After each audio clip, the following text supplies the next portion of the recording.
दोस्तों, क्या हाल चाल है। Welcome back to the channel. जय हिंद। आज के इस वीडियो में हम लोग बात करने वाले हैं पाइथन प्रोग्रामिंग के ऊपर।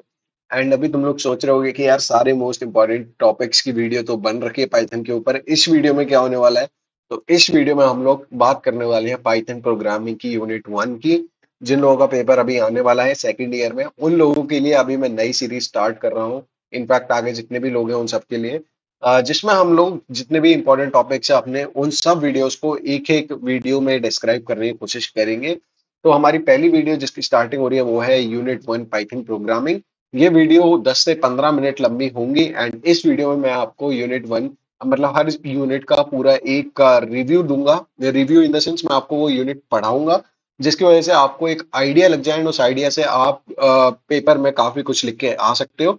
एंड सबसे इंपॉर्टेंट बात, इस वाली वीडियो में जो नोट्स हैं वो मैंने खुद से बनाए हैं। एंड सबसे बड़ी बात, ये जो नोट्स है ये इंग्लिश में अवेलेबल है। मतलब इंग्लिश में नहीं है, हिंदी में नहीं है, बट हाँ जो बीच की लैंग्वेज होती है इंग्लिश, उसमें अवेलेबल है। तो आपको समझने में भी काफी ज्यादा आसानी होगी। एंड मैं आपको अच्छे से समझा भी पाऊंगा। तो यार प्लीज वीडियो को लाइक कर देना एंड सब्सक्राइब कर देना। ये जो नोट्स हैं ये मेरे टेलीग्राम चैनल के लिंक में आपको मिल जाएंगे। एंड मेंबरशिप के लिए ये नोट्स होंगे, क्योंकि यार इतनी मेहनत कर रहा हूँ तो थोड़ा बहुत मेरे को भी एक्सपेक्टेशन है। तो अभी हम लोग यूनिट 1 की बात करें पाइथन की, तो वो है सबसे पहले इंपॉर्टेंट टॉपिक्स। फर्स्ट प्रायोरिटी में आते हैं Python IDE, programming cycle, elements, type conversion, expression and Boolean expression.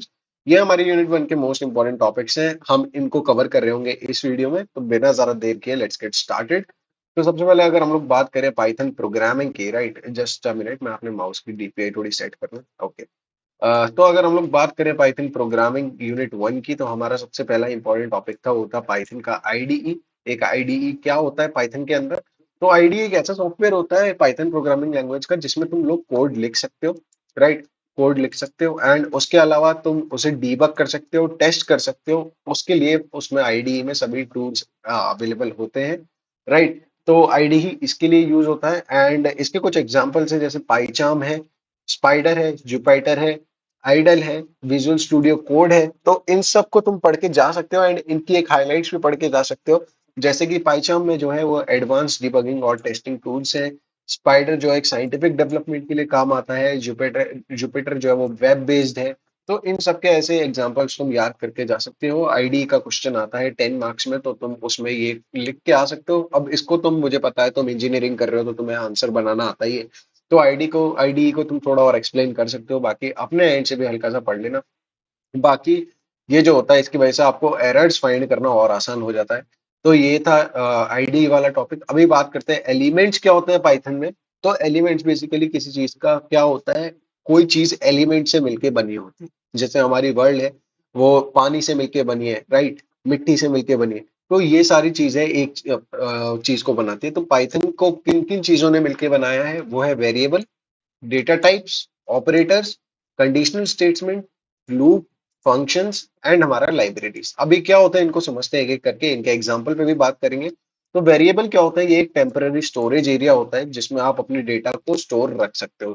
तो सपोज कि मान लो अगर तुम्हारे घर में एक अलमीरा है, राइट, तो वो एक अलमीरा, उसके अंदर तुमने जो सामान रखा है, तो वो अलमीरा एज अ वेरिएबल काम कर रही है। एंड उसके अंदर जो तुम्हारा सामान है वो तुम्हारा डेटा है, राइट। डेटा टाइप्स क्या होते हैं पाइथन में, जैसे इंटीजर हो गया, फ्लोट हो गया, स्ट्रिंग हो गया, बूलियन हो गया, ये सब डेटा टाइप्स होते हैं। डेटा कितने टाइप्स के होते हैं वो, इसके बारे में हम अभी आगे बात करेंगे। ऑपरेटर्स क्या होते हैं, तुम कोई भी चीज, कोई भी ऑपरेशन करा रहे हो वो ऑपरेटर्स के थ्रू होगा। जैसे कि ऑपरेटर्स भी कई टाइप के होते हैं, अरिथमेटिक, कंपैरिजन, असाइनमेंट, लॉजिकल, ये। कंडीशनल स्टेटमेंट्स क्या होते हैं, तुमने कई सारी लैंग्वेज में, अभी तुमने सी पढ़ी होगी, उसमें भी देखा होगा इफ एल्स स्टेटमेंट होते हैं। तो ऐसे ही कंडीशनल स्टेटमेंट्स होते हैं पाइथन में, जो कि इफ होता है, एलिफ होता है, एल्स स्टेटमेंट होता है।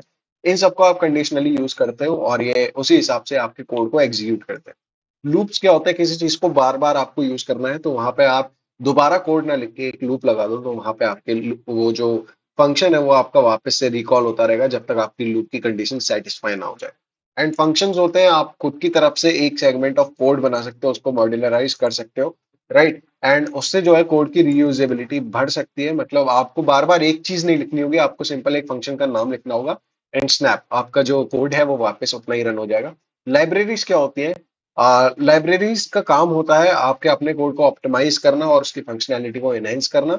जैसे कि एक लाइब्रेरी में काफी सारी बुक्स रखी रहती हैं, तो आप बेसिकली पाइथन में एक ऐसी लाइब्रेरी होती है जिसके अंदर बहुत सारे कोड लिखे रहते हैं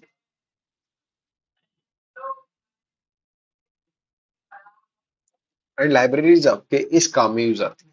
अभी हम इनके एग्जांपल्स देख लेते हैं, जैसे वेरिएबल्स का क्या एग्जांपल होता है, num1 is equals to 5, num2 is equals to 5। तो यहाँ पे जो num1 एंड num2 हमने लिखा है, ये एक वेरिएबल है जो कि int 5 मतलब 5 और 10 को रेस्पेक्टिवली स्टोर कर रहे हैं, राइट। तो ये हो गए तुम्हारे num1 और num2 वेरिएबल के एग्जांपल। ऐसे तुम कितने भी वेरिएबल बना सकते हो। डेटा टाइप क्या होता है, जैसे हमने नेम नाम के वेरिएबल में जॉन स्टोर करा है, आप देख सकते हो यहाँ सेमीकोलन है। इसका मतलब ये जो डेटा टाइप है, ये एक स्ट्रिंग है। एज है, एज में 25 है, ये एक इंट टाइप का डेटा टाइप है, इंटीजर टाइप का। सैलरी है 2500.5, डॉट फाइव जहां पे आ गया वो तुम्हारा फ्लोट है डेसिमल के बाद। इज एम्प्लॉयड के अंदर हमने लिखा रखा है ट्रू। ट्रू का मतलब होता है बूलियन जो स्टेटमेंट होते हैं, बूलियन जो डेटा टाइप्स होते हैं, वो ट्रू मतलब तुम्हारे ट्रू और फॉल्स के ऊपर काम करते हैं। तो ये कुछ वेरिएबल्स हमने डिफाइन किया एंड उसके अंदर हमने डेटा टाइप्स की बात करी। अभी हम लोग बात करते हैं ऑपरेटर्स की। तो जैसा मैंने तुम्हें बताया था, कोई भी काम करवाना है, जैसे ऐड कराना है, सब्सक्राइब कराना है, मल्टीप्लाई, इन सब के लिए जो ऑपरेटर्स होते हैं वो यूज होते हैं। और ऑपरेटर्स क्या है, जैसे add num1 num plus num2, तो यहाँ पे जो प्लस यूज हुआ है ये तुम्हारा ऑपरेटर है। ऐसे यहाँ माइनस, यहाँ मल्टीप्लाई, यहाँ डिवाइड। तो ये इस टाइप के तुम्हारे ऑपरेटर्स होते हैं। अभी कंडीशनल स्टेटमेंट्स क्या होते हैं, तो इनको हम बात करते हैं। जैसे हमने num इज इक्वल टू 10 दिया, अगर num जो है वो 10 से बड़ा है तो हम लोग प्रिंट करेंगे, 0 से बड़ा है तो हम लोग प्रिंट करेंगे पॉजिटिव। अगर वो नंबर जो है वो 0 के इक्वल है, या अगर डबल इक्वल आता है, इसका मतलब होता है अगर इक्वल है, राइट। अगर नंबर 0 डाल दिया हमने तो वहां आएगा 0। अगर वो नहीं होता, इन दोनों कंडीशन में कोई भी सेटिस्फाई नहीं होती, तो वो आएगा प्रिंट नेगेटिव। तो ये होता है तुम्हारे कंडीशनल स्टेटमेंट। अभी हम लोग बात करते हैं लूप्स के बारे में। लूप का कोई एग्जांपल, जैसे हमने बहुत बेसिक एग्जांपल लिया है यहाँ पे। For I in range 1,6 print I. जब तक 1 से लेके 6 तक आई की रेंज होगी, जब तक हम उसे ये नंबर देते रहेंगे तो ये आई को प्रिंट कराता जाएगा, राइट। तो यहाँ पे हम लोग रेंज का यूज कर सकते हैं इस लूप्स वाले उसमें स्टेटमेंट में, राइट। एंड तुम कंडीशन दे सकते हो इनसे। आगे आने वाली वीडियो में, जो कि यूनिट 2, यूनिट 3, यूनिट 4, यूनिट 5 की, अगर मेरे को रिस्पॉन्स इस वीडियो पे अच्छा मिला तो ही मैं उनकी वीडियो डालूंगा, नहीं तो यार ऐसे डालने का कोई फायदा नहीं है। काफी मेहनत लगती है इतने सारे नोट्स बनाने में। फंक्शन का एग्जांपल क्या होता है, देखो डेफ, डेफ का मतलब होता है डिफाइन। तो यहाँ पे जब भी तुम फंक्शन बनाते हो उसमें डेफ यूज करोगे। एंड ऐड, यहाँ फंक्शन का नाम, एंड जो ब्रैकेट में होता है वो होता है उसका आर्ग्यूमेंट या फिर पैरामीटर, तुम उस फंक्शन में क्या पास करना चाहते हो। जैसे हमने यहाँ पे डिफाइन किया है एक ऐड नाम का function, and number 1 and number 2 इसके जो है वो पैरामीटर्स है। तो अगर हम रिटर्न करेंगे, अगर ये फंक्शन रिटर्न रिटर्न क्या करेगा, तो ये रिटर्न करेगा नंबर 1 प्लस नंबर 2, है ना। तो हमने इसका नाम रखा था ऐड। अब जब भी हम इसे यूज करेंगे तो हम यूज करेंगे sum is equals to add 5,10। तो ये ऐड 5,10 की फोटो कॉपी कहाँ है, यहाँ पे है। ऐड नंबर 1 नंबर 2, तो ये इसको ऐड कर देगा एंड आपका रिजल्ट जो है वो इसमें दे दे। तो ये होते हैं आपके फंक्शंस, राइट। लाइब्रेरीज क्या होती हैं, और जैसा मैंने तुम्हें बताया था कि बहुत सारे कहीं पे कोड पड़े हैं, अब तुम उन सबको वापस लिखने बैठोगे। इससे अच्छा तुम क्या करोगे, लाइब्रेरी को इंपोर्ट कराओगे एंड सीधे उसे यूज करने लगोगे। जैसे कि हमें यहाँ पे स्क्वायर रूट निकालना है, तो अगर तुम उसका कोड लिखने बैठोगे तो बहुत टाइम वेस्ट करेगा। इसकी जगह तुम क्या कर सकते हो, इंपोर्ट करो मैथ नाम की लाइब्रेरी को, है ना। नंबर है तुम्हारा 25, अब तुमने SQRT का यूज कर लिया, math.sqrt। मैथ लाइब्रेरी में से तुमने SQRT वाला मॉड्यूल यूज कर लिया, तो यहाँ पे तुम्हारा स्क्वायर रूट बहुत ही आसानी से निकल के आ सकता है। ये जस्ट एक एग्जांपल है। अभी हम लोग बात करते हैं अगले इंपॉर्टेंट टॉपिक की, जो था हमारा प्रोग्रामिंग साइकिल इन पाइथन, है ना। तो ये क्या होती है, बेसिकली एक साइकिल से तुम समझ सकते हो। सबसे पहले तुम्हारा प्रोग्रामिंग होती कैसे है? सबसे पहले तुम्हें एक प्रॉब्लम होती है, तो होता है प्रॉब्लम स्टेटमेंट। सबसे पहले आप अपने प्रॉब्लम को डिफाइन करो। नेक्स्ट होता है हमारा स्यूडो कोड लिखना। अभी स्यूडो कोड क्या होता है, तो स्यूडो कोड का एक एग्जांपल मैं आपको अगर यहाँ दिखाऊं, तो स्यूडो कोड का एग्जांपल अगर हम देखें, तो स्यूडो कोड कुछ इस तरीके का दिखता है। अगर हम देखें तो ये बेसिकली कोड नहीं होता, बट एक तुम कह सकते हो फोटो कॉपी होती है कि हमें कोड कैसे बनाना है, उसको लेमन लैंग्वेज में लिखना, जिससे कोई आसानी जो टेक्निकल बंदा नहीं है वो भी उसे समझ पाए कि इसमें क्या हुआ। तो एक स्यूडो कोड लिखो जिसमें आप अपने एल्गोरिदम को डिफाइन करो कि कौन सा एल्गोरिदम यूज करना है, तो स्यूडो कोड सेकंड स्टेप है। देन आप उसे कोड करोगे स्यूडो कोड की हेल्प से, जो आपने स्यूडो कोड लिखा है उसी सीक्वेंस में आपको पाइथन में कोड करना पड़ेगा। डीबगिंग में क्या होता है, आपके जो बग्स,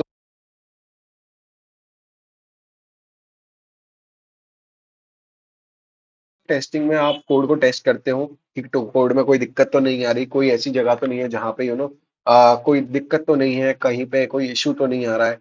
या फिर हम कहीं क्लिक कर रहे हैं तो वो काम ही नहीं कर रहा है, कहीं ऐसा कोई सेक्शन तो नहीं है, राइट? तो ये आपका होता है डीबगिंग में। एंड अगला जो आपका होता है ये आपका था टेस्टिंग में। मेंटेनेंस में आप कोड को मेंटेन रखते हो, मतलब उसमें कोई फीचर वगैरह ऐड करना हो, एरर ना आए उसमें, ये सब आप उसमें देखते हो। तो ये थी आपकी प्रोग्रामिंग साइकिल। अभी हम लोग बात करते हैं टाइप कन्वर्जन। बहुत ही सिंपल है। टाइप कन्वर्जन क्या है? आप जैसे स्ट्रिंग डेटा टाइप को इंट डेटा टाइप में कन्वर्ट कर रहे हो, वो आपका हो गया टाइप कन्वर्जन। अभी जैसे हम लोग एक एग्जांपल में बात करते हैं, तो जैसे num1 इज इक्वल टू 10। गौर करने वाली बात है, हमने ये डबल कोट्स में दे रखा है, तो यहाँ पे ये बन चुका है स्ट्रिंग। अब अगर तुम नंबर 1 प्लस नंबर 2 मान लो, ये थोड़ी देर के लिए इंट नहीं होता एंड ये भी नहीं होता, तो क्या ये ऐड होता? नहीं। क्यों? क्योंकि स्ट्रिंग को हम इंटीजर से ऐड करा ही नहीं सकते। तो यहाँ पे हम क्या करेंगे इसकी जगह, अ, यार ये क्या है, ओके कोई दिक्कत नहीं है। यहाँ पे हम क्या करेंगे, num1 और num1 को हम लोग इंट यूज करेंगे उसके आगे, एंड उसको ब्रैकेट्स में क्लोज करेंगे। इससे होगा क्या, num1 अब इंट में कन्वर्ट हो चुका है, एंड क्योंकि वो इंट में कन्वर्ट हो गया है, तो अब हम उसे num2 के साथ ऐड करा सकते हैं एंड उसका सम प्रिंट करा सकते हैं। तो यहाँ पे हम इसको ऐसे यूज करते हैं टाइप कन्वर्जन को, ये इसका सिंटैक्स होता है। इसको ऐसा नहीं है तुम स्ट्रिंग से इंट में ही काम कर सकते हो, इंट से स्ट्रिंग में करो, फ्लोट से डबल में करो, ये तुम कहीं भी यूज कर सकते हो। एंड ये जो होते हैं टाइप कन्वर्जन, ये दो टाइप के होते हैं। एक होता है implicit type conversion. Implicit type conversion वो होता है जो पाइथन खुद से करता है ऑटोमेटिकली, तुम्हें पता नहीं चलता, पाइथन के अंदर ही अंदर जो टाइप कन्वर्जन चलता है वो होता है इम्प्लिसिट टाइप, जो पाइथन खुद से करता है। एक्सप्लिसिट टाइप में क्या होता है, जब तुम खुद से करते हो, जैसे हमने इस वाले कोड में मैनुअली यहाँ पे स्ट्रिंग को एक इंटीजर में यूज किया था, तो हम उसे बोलते हैं एक्सप्लिसिट, जो इंसान खुद से फंक्शन यूज करके कन्वर्ट करता है, जैसे हमने यहाँ किया, राइट? अभी हम लोग बात करते हैं आज के आखिरी टॉपिक की, यूनिट 1 के मोस्ट इंपॉर्टेंट टॉपिक की, तो वो है एक्सप्रेशंस। एक्सप्रेशंस क्या होते हैं? ये बेसिकली एक स्टेटमेंट होता है जो किसी की वैल्यू को रिप्रेजेंट करता है। ये वैल्यू किसी वेरिएबल, कांस्टेंट या फंक्शन का भी हो सकता है, राइट? कोई दिक्कत नहीं आ रही होगी इसमें। पाइथन में एक्सप्रेशन जो होते हैं वो कई तरीके के होते हैं, जैसे लॉजिकल होता है, बिट वाइज होता है, कंपैरिजन एक्सप्रेशन होता है। अभी टाइप ऑफ एक्सप्रेशंस क्या होते हैं, हम लोग एक बात करें, अगर हम एक एग्जांपल के तौर पे लेते हैं कि एक्स में 10 वैल्यू डालते हैं एंड वाई में 5 वैल्यू डालते हैं, तो अगर हम एक्स प्लस वाई लिख रहे हैं तो ये आपका एक एक्सप्रेशन की तरह काम कर रहा है ना? अर्थमेटिक एक्सप्रेशन है जो कि आपकी 15 वैल्यू को रिटर्न करेगा, इतना सबको पता होगा। अभी एक्सप्रेशन के टाइप्स क्या होते हैं वो हम देखते हैं। सबसे पहला होता है अर्थमेटिक एक्सप्रेशन। इसमें हम मैथमेटिकल ऑपरेशंस का यूज कर सकते हैं, जैसे प्लस, माइनस, मल्टीप्लाई, डिवाइड। अब ये जो कोड्स में लिखे हैं, ये कोड्स नहीं आएंगे जब हम इनको यूज कर रहे होंगे, ये बिना इन कोड्स के सीधे सीधे यूज हो रहे होंगे, है ना? एम्परसेंट, और ये कमेंट का होता है, ये कमेंट का नहीं किसी और का होता है, एंड ये double multiply, double asterisk use कर सकते हो, राइट? लॉजिकल एक्सप्रेशंस क्या होते हैं, जिसमें हम लोग लॉजिक चेक कर रहे होते हैं, जैसे तुम्हारा एंड हो गया, और हो गया, नॉट हो गया, ये सब जितने भी लॉजिकल ऑपरेटर्स हैं, इनको हम लॉजिकल एक्सप्रेशन में रखते हैं। कंपैरिजन, जब हम किसी चीज को कंपैरिजन कर रहे हो, जैसे हमने ऊपर वाले एग्जांपल में देखा था, अगर नंबर जो है उसकी वैल्यू 0 से बड़ी है, तो यहाँ पे हमने क्या किया, ये एक कंपैरिजन एक्सप्रेशन है, मतलब हमने कंपेयर किया है कि जो हमने नंबर दिया है वो 0 से बड़ा है या नहीं। तो ये कंपैरिजन एक्सप्रेशन हो गया। इसमें तुम greater than, less than, equals to, not equals to, and greater than, is equals to, less than equals to का यूज कर सकते हो। अभी आते हैं हम लोग आइडेंटिटी आइडेंटिटी एक्सप्रेशंस पे। ये हम क्या यूज करते हैं, इसमें हम ऑब्जेक्ट्स को आइडेंटिफाई, ऑब्जेक्ट्स की आइडेंटिटी को कंपेयर करने के लिए यूज करते हैं, जैसे कि इज नॉट, इस टाइप के। एंड मेंबरशिप होता है, जैसे तुम्हारी क्लास 10th है, उसमें अगर हमें पता लगाना है कि क्या कोई लड़का इस क्लास का है कि नहीं, तो हम वहां पे is Sumit in class 10th, is Sumit not in class 10th ऐसे यूज कर सकते हैं, तो वो हमें रिटर्न करा देगा कि अगर हाँ है तो ठीक है, नहीं है तो नहीं, रिटर्न करा देगा। इसमें हम सीक्वेंस या कलेक्शन के मेंबर्स को चेक करते हैं। अभी हम लोग इनके भी एग्जाम्पल पढ़े, तो यहाँ पे अगर तुम लोग देख सकते हो, जैसे हमने कोड एक्स एंड वाई को डिफाइन किया एंड जेड वेरिएबल में स्टोर करा दिया, तो इस कोड में हमने जो इनका सम है वो z में स्टोर करा दिया, राइट? तो ये बेसिकली एक एग्जांपल है तुम्हारा एक्सप्रेशन का, जैसे यहाँ पे अर्थमेटिक एक्सप्रेशन यूज हुआ है। बूलियन एक्सप्रेशन क्या होते हैं? बूलियन एक्सप्रेशन वो होते हैं जो कि ट्रू या फॉल्स रिटर्न कराते हैं, है ना? ये एक्सप्रेशन लॉजिकल ऑपरेटर्स एंड और नॉट का यूज करके बनाए जाते हैं, ठीक है? तो आई होप तुम्हें ये पूरी वीडियो समझ में आ गई होगी। अगर तुम्हें ये पीडीएफ चाहिए तो ये मेरे मेंबर्स वाले एरिया में अवेलेबल है, तो इसको तुम जाके वहां से देख सकते हो। एंड ये भी मैं क्लियर करना चाहता हूँ कि मैं 5 यूनिट में से केवल 3 यूनिट यूट्यूब पर डालूंगा, बाकी की दो जो इंपॉर्टेंट टॉपिक्स की यूनिट होगी वो आपको मेंबर्स सेक्शन में मिल जाएगी। तो फिलहाल की वीडियो में इतना ही guys. Thank you so much for watching. यार चैनल को सब्सक्राइब कर जाना प्लीज। मुझे बहुत अच्छा लगता है जब भी तुम सब्सक्राइब करते हो। तो 5000 सब्स का हमारा गोल है। यहाँ जाके तुम इंपॉर्टेंट टॉपिक्स भी पढ़ सकते हो एंड इस वाली वीडियो के थ्रू तुम उन्हें समझ भी सकते हो। आई होप मैंने सही समझाया हो। अगर अच्छा लगा तो नीचे कमेंट करना, नहीं लगा तो भी करना। एटलीस्ट मेरे को पता चलना चाहिए कि ये जो नई चीज मैंने स्टार्ट करी है ये बेनिफिशियल है भी या नहीं। ठीक है। तो फिलहाल की वीडियो में इतना ही। Thank you so much for watching guys. Take care. Bye bye.